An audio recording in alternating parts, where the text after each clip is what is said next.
제가 소개를 드리겠습니다. 네. 우리나라 전 국토를 박물관 삼아 우리 문화유산의 숭고한 가치를 전파하는 유홍준 교수님이십니다. 아유, 안녕하세요. 일어나서 또 이렇게. 그래야지 자, 어떻게 해요? 직접 소개를 좀 해주시죠. 나의 문화유산 답사기를 쓴 유홍준이라고 합니다. 이게 그 사실 93년에 발매된 첫 그 나의 문화유산 답사기 책이 대한민국 인문도서 최초로 판매 부수 100만 부를 찍고 현재까지 그 시리즈가 총 12권이 출간됐는데 지금까지 총 누적 판매 부수가 이게 얼마나 됩니까? 그거 세어보지 않았는데 저희가 세봤는데 네. 500만 부. 그래요? 네, 500만 부. 500만. 교수님 책 읽어보셨습니까? 뭐 교수님 책은 이제 필독이죠. 진짜요? 예. 그래서 뭐 교수님의 책 내용에는 뭐 대한민국 모든 것이 뭐 박물관이다라고도 뭐 쓰시기도 하셨는데 저는 아직까지 읽지는 못해서 읽겠습니다. 예. 아니 근데 인세가 이게 어마어마하시겠는데요. 그게 인세 조셉 곱하기 더하기 좀 할 줄 알아요? 예, 저 조금 전에 계산을 이미 했습니다. 제가 했어요. 10,000원으로 쳤을 때 50억 나오더라고요. 그게 아니야. 그게 계산이 잘못됐죠. 교수님 깜짝 놀라신다고 속으로 50억을 계산하고 있어. 지금 이제 29년 동안 팔린 건데 그 계산을 하면은 500 곱하기 300만 더하기 800 곱하기 100만 더하기 1200 곱하기 100만 지금 다 저 더해가지고 주산학원 같은데 지금? 암산학원? 그다음에 종합소득세가 38% 거기다가 지방세 3.8% 그거 뺀 나머지가 이제 교수님 내가 정확하시네요. 인세를 이렇게까지. 이게 저 교수님이 책 쓰실 때 아주 나름의 그 치밀한 전략이 또 좀 있으시다고 그래요. 전략이 아니라 이제 습관이 있는데요. 어떤 불국사에 대해서 쓴다 했을 적에 불국사에 관한 그 팩트 자체는 움직이지 않잖아요. 그렇죠. 근데 이거를 어떻게 예능화하는가, 독자들에게 여기를 끌고 가는가 이거를 이제 구상을 하는데, 근데 그거를 구상할 적에 메모하는 습관이 있는데 난 되게 부채에다 했어요. 부채? 부채요? 내가 갖고 왔는데. 뒤에? 이게 이거 5,000원짜리 부채인데. 예. 여기 메모를 이거 메모를 계속 해요. 하다가 또 고쳐요 막. 그래가지고 이거 하나만으로도 안 되지. 근데 이것만 이렇게 해서 버리면은 좀 아깝잖아. 예. 뭐 뒤에다가 이제 내가 그림을 이렇게 그려. 이거 원래 있는 게 아니고 그리신 거예요? 나는 이게 디자인이 이렇게 나온 건 줄 알았는데. 제가 그 노루 한 마리 그리고. 근데 왜 부채를 선택을 하셨어요? 이게 흔들려도 관계없이 쓸 수 있고. 예. 여기에 그걸 쓰셨네요. 뭐? 뭐? 여기 보면 메모에 500 곱하기 300만 여기 이게 아까 예. 이거 38%, 아까 여기 와서 38%, 여기다가 실제로 메모. 계산해. 여기 있네요. 500 곱하기 300만, 800 곱하기. 사실 나의 문화유산 답사기라는 책으로 그야말로 이제 대한민국 이 답사, 이 신드롬을 좀 일으키셨는데.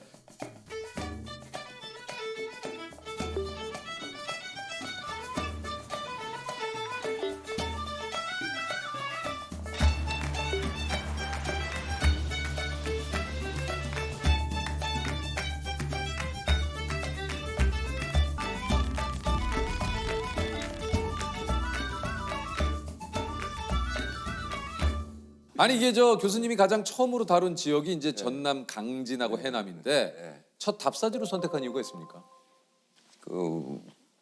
우리 국토가 얼마나 넓은데 남한 전체는 300억 평. 300억 평. 문화유산 하면은 경주, 공주, 부여만 생각하냔 말이에요. 대표적인 게 이제 경주가 떠오르긴 하죠. 그게 아니다. 이 국토의 땅끝을 가도 거기에도 우리 의미 있는 선현들의 자치가 있고 아름다운 게 있다. 실제로 우리 국토의 아름다움을 극명하게 보여주는 거는 오히려 강진 해남 땅끝을 가는 거고, 더군다나 온 국민이 다 좋아하는 다산 정약용 선생이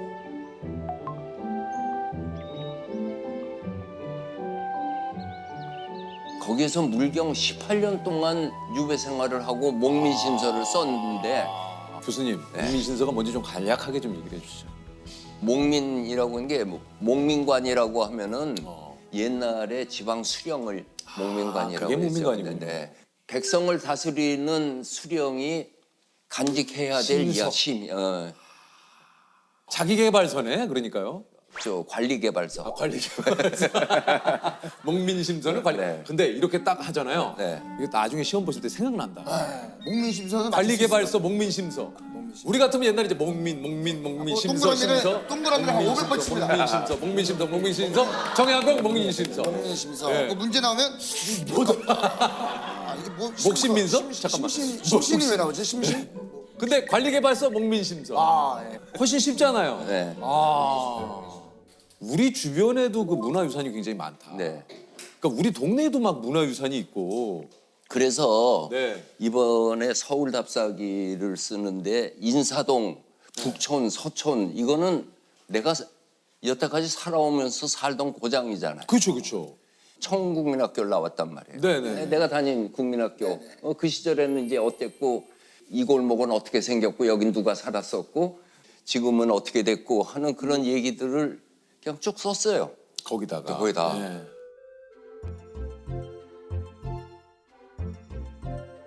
인사동은 지금은 뭐 쌈짓길로 해갖고 관광객으로 꽉 차 있지만 그전에는 고미술 거리였죠. 예, 그렇죠. 그전에는 화랑가였죠. 네. 맞아요. 그전에는 고서점이었죠.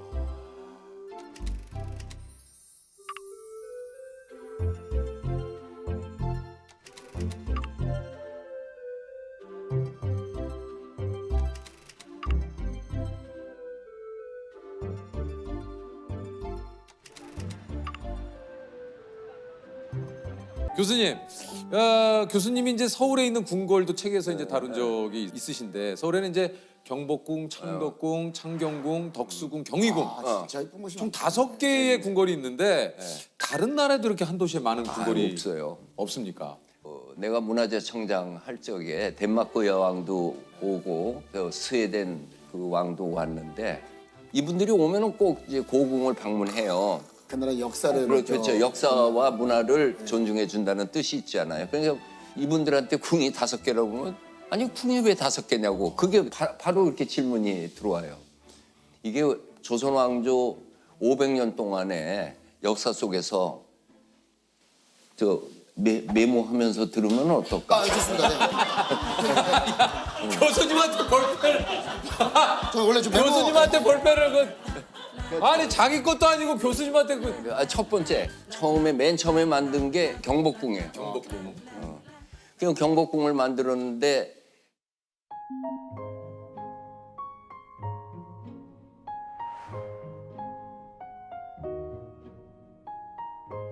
태종 이방원이 그렇죠. 예, 그냥 형제 죽이고 다시 이제 경복궁으로 오게 됐는데 네네. 가기가 싫은 거야. 거기 자기 형제들 피비린내 나는 데가. 그래서 창덕궁을 지라. 아 그래서 창덕궁을 만든 거예요. 네. 그래서 이제 신하들이 막 반대했죠. 아니 궁 지은 지 10년뿐이 안 돼서 그렇게 그렇죠. 해놓고 그걸로 갑니까? 그랬더니 태종이 내가 경복궁을 버리겠다는 뜻이 아니다. 그거를 이궁이라고 하는 별도의 궁, 별궁이죠. 아, 예, 별궁. 별도의 궁을 만들어서 경복궁은 법궁으로 삼아서 의전은 다 거기서 하고 내가 생활하고 뭐 결제하고 하는 거는 창덕궁에서 한다. 한마디로 내 마음이 편치 않으셨던 거네요. 그랬더라고요. 그래 그래서 했어요.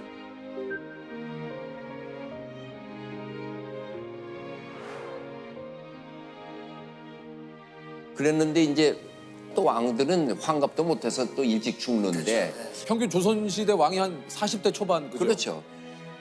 왕이 죽으면은 왕비는 살아있단 말이야. 왕비만 살아있는 게 아니라 할머니도 살아있단 말이야. 계시잖아요. 예. 이제 새 왕이 왔으면은 이건 자리를 물려줘야 된다고요. 네. 아 궁을 비워줘야 돼. 비워줘요. 그래서 이분들을 모신 게 창경궁이야.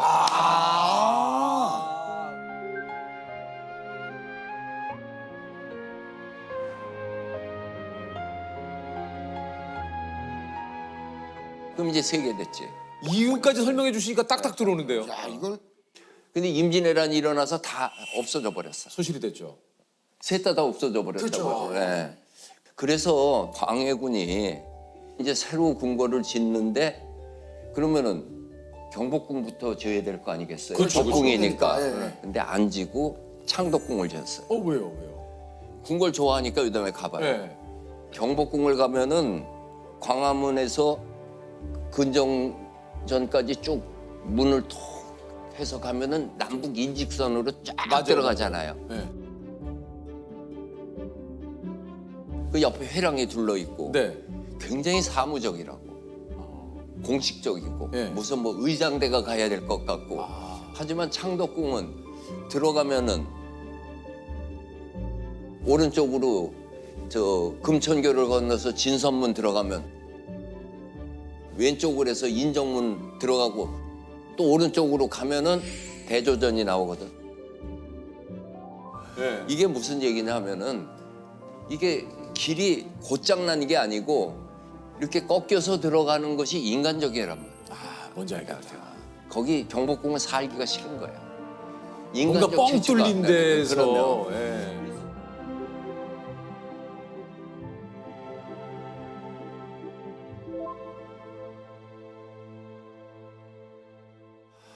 그러니까 새로 복원할 적에 경복궁이 아니라 창덕궁을 먼저. 왜냐면 내가 사는 곳은 뭔가 좀 주변의 시선이나 이런 걸로부터 이렇게 좀 감추고 싶은 그 좀 그렇죠. 심리가 좀 있잖아요. 그리고 궁궐을 두 개로 놓는 체제, 이궁 체제를 하다 보니까 창덕궁에 대해서 이궁으로 경희궁을 지었어요. 지금 네. 이제 경희궁이 있죠. 네.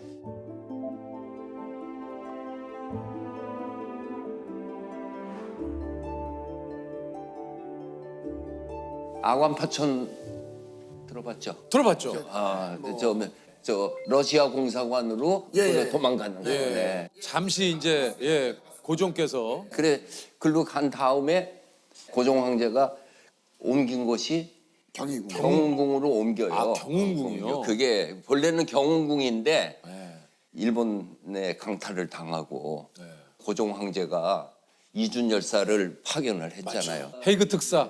헤이그 특사를 보낸 예. 거를 계기로 해서 일본 놈들이 고종 황제를 강제로 폐위시켜 버리고 순종 황제를 맞아. 그래서 순종 황제는 이제 창덕궁에 가서 근무하면서 고종 황제는 경운궁에 남아 있는 거예요. 그러면서 떠나면서 우리 아버님은 여기서 오랫동안 사시라고 이름을 지어준 게 덕수궁이야. 원래는 그게 경운궁. 경운궁이지.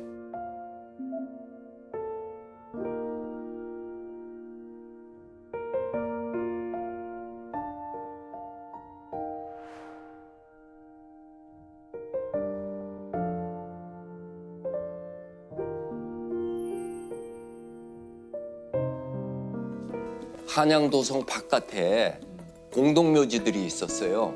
여러 개가 있었을 거 아니에요. 그중에 가장 대표적인 공동묘지가 미아리 공동묘지, 또 마포에 있는 노고산 공동묘지. 아, 네. 이 공동묘지들을 다 이장을 시켜야 되잖아요. 네. 그 이장을 시킨 것이 망우리 공동묘지예요.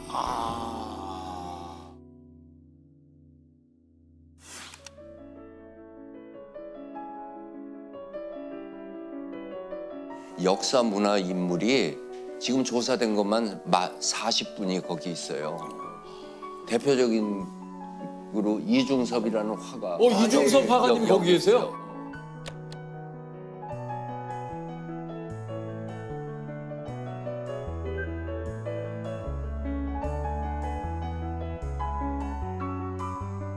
그리고 목마와 숙녀의 박인환 시인 예. 거기 있어요.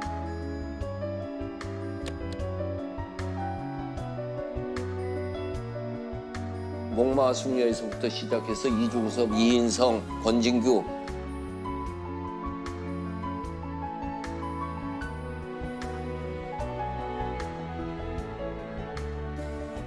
도산 안창호 선생도 거기 있었는데 도산공원 만든다고 예. 일로 와서 비석은 그래도 거기 있어요. 아 뿐만 아니라 소파 방정환 선생님 거기 계세요? 거기 계시지.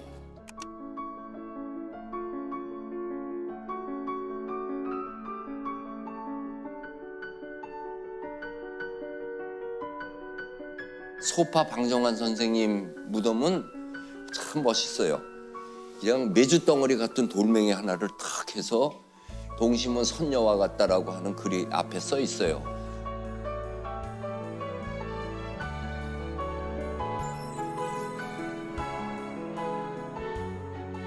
근데 그 뒤에 가면은 글씨 써 있는데 그걸 내가 해석을 못 해갖고 굉장히 했어. 이들무동이라고 써 있어. 이들무동. 아무리 해석해도 한문으로 해석해도 안 되고. 동무들이? 맞았어. 동무들이야 그게. 동무들이 세웠다 이거야. 소파 거꾸로. 방정환 거꾸로. 그러니까 그 당시에는 이 순서가 그렇게 돼 있으니까 좌에서 우가 아니니까. 네, 감사합니다. 그러니까 이만한 재주가 있어 조셉이 그럼요. 하는 거지. 남들이 보지 못하는 걸 또 보죠, 조셉이. 사실 그곳에 지금 이중석 선생님이나 방정환 선생님이 거기 계신지 몰랐어요. 더 슬픈 얘기를 내가 할 수뿐이 없는데 거기 유관순 누나의 혼이 거기에 있어요. 왜냐하면은 유관순 열사의 무덤이 공동묘지에 있었어요. 망우리로 옮기니까 이장 공고를 했을 거 아니에요. 그러면은 이제 기간 내에 안 온 사람은 다 무연고 무덤이야. 그 연고가 없는 무덤은 그냥 그대로 화장을 하는데 유관순 열사도 무연고였어요. 그러니까 어머니 아버지는 아우네 장터 만세 때 돌아가셨어요. 유관순 누나는 서대문 형무소에 있다가 3년 있다가 저 고문 후유증으로 죽었잖아요.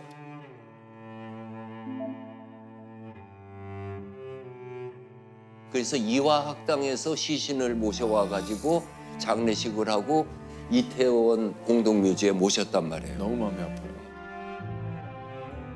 그래서 이분들을 합동묘라고 해서 요만한 재들을 요만큼 해놓은 데에 무연고묘 합동묘라고 써 있는 그 속에 유관순 열사가 있는 거야.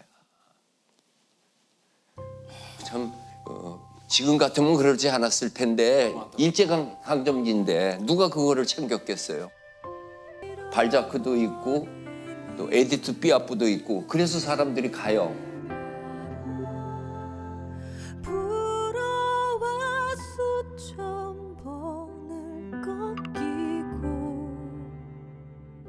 이거는 공동묘지가 아름다워서 가는 게 아니라 그 사람들이 있기 때문에 가잖아요. 그렇죠. 예, 망우리 공동묘지도 우리의 문화유산으로 들어올 수 있는 거죠. 이게 진짜 말씀하신 대로 이제 서울에서 생각나는 그 문화유산이라고 한다면 궁. 네, 그것만 생각하는데 아니다 이거야. 그러니까요. 오늘 내일이 피 클 것 같은데 거기 단풍이. 그러니까 저희 교수님 진짜 망우리 공동묘지로 가자고. 네.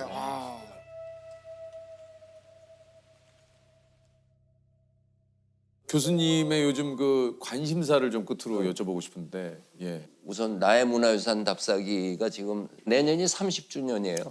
30년 동안 이어온 거에 또 말하기 싫지만은 내 또 생물학적 나이가 또 7학년이잖아. 그러니까 다음번에 어떻게 이 나의 문화유산 답사기를 아름답게 결말을 지을까 그거를 연구하는 거에 있어요. 아마 이 마지막 책의 맨 마지막 장면은 독도 답사기가 되지 않을까 싶습니다. 그때까지 기다려 주시기 바랍니다. 네. 그 일본이 시마네 현에서 자기 영토 선언을 한다고 했을 적에 너희들이 그렇게 나왔을 경우에는 우리가 권리를 충분하게 행사를 하겠다. 그 첫 번째 조치가 입도권을 갖고 있는 문화재청에서 입도 허락을 했던 거죠. 그래서 지금도 갈 수 있잖아요. 네. 문화재는 멀리서 보고 거룩하게 하면서 존경하는 것보다 사용하면서 존경하는 것이 더 오래가고 실질적으로 보호도 잘 돼요. 경회로도 개방하고 독도도 개방하고 창덕궁 후원도 즐길 수 있게 하고 온 국민이 같이 생활 속에서 사랑하는 곳으로 전환시키는 계기가 된 것이 가장 보람 있습니다.